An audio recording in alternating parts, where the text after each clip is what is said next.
Hello guys, আজকে চলে গেছিলাম একটু শপিং করতে। কি শপিং করলাম তোমাদের দেখাবো। তার আগে আমার এই সুন্দর মুখমণ্ডলটা একটু দেখে নাও। মুখমণ্ডল দেখাতে দেখাতে একটু ঢং করে নিলাম। বাস এবার দেখাবো কি করেছি। ছোট বাস্কেটে নিয়ে হচ্ছিল না বলে একটা বড় ট্রলি নিয়েছি। ট্রলি ভরাতে পারবো না, তবু নিতে ক্ষতি কি। ঠেলে ঠেলে গাড়ির মতো ফিল আসে, তো নিয়ে ঘুরে বেড়াচ্ছি। অসাধারণভাবে গাড়িটাকে আমি ঠেলেই যাচ্ছি।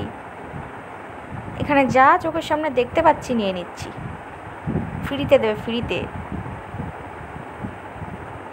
না ফ্রিতে দিচ্ছে না, তোমরা ভেবো না এটা ফ্রিতে দিচ্ছে। আমি নিয়ে নিচ্ছি কারণ আমার দরকার।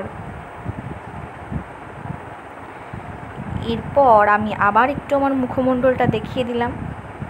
আমার এই মুখমণ্ডলটা দেখে একটা লাইক আর কমেন্ট করতে তোমরা কিন্তু একদমই ভুলো না। আর অবশ্যই চ্যানেলটিকে সাবস্ক্রাইব করো। এরপর দেখো কী কিনেছি। বেডশিট, ব্যাগ, আর অনেক নুডলস, একটা ফেস টাওয়াল, আরও অনেক কিছু কিনেছি। তলায় পড়ে গেছে, দেখাতে পারলাম না। একটু চারিদিকটা দেখিয়ে দিলাম কি আছে শপিং মলে। এই কটা জিনিস অবশ্য নেই, আরও অনেক কিছুই আছে, তবে যেটুকু দেখাচ্ছি দেখো। এরপর অনেক শপিং করেছি, খুব খিদে পেয়ে গেছে, খেতে হবে। খাওয়ার জন্য চলে গেলাম কেএফসিতে গিয়ে অর্ডার করে দিলাম একটা কম্বো। বাস, কেএফসি মানে চিকেন তো খেতেই হবে, মাস্ট ইম্পর্টেন্ট। তো পেপসিটাকে একটু চুমুক দিয়ে নিলাম।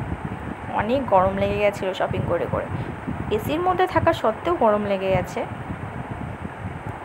এরপর হালকা করে একটু চিকেন খাই। আর দেখানো যাবে না খাওয়াটা, কারণ তোমরা যদি লোভ দিয়ে দাও। ব্যাস, এরপর ট্রেনে উঠে বাড়ি ফেরার পালা। এটা কোন স্টেশনের ওপর দিয়ে যাচ্ছি অবশ্যই কিন্তু তোমরা কমেন্টে জানিও। আর অবশ্যই আমার চ্যানেলটিকে সাবস্ক্রাইব করো, লাইক, কমেন্ট, আর আমার পাশে থেকো। টাটা, সবাই সুস্থ থেকো, ভালো থেকো। দেখা হবে পরের ভিডিওতে। Good night.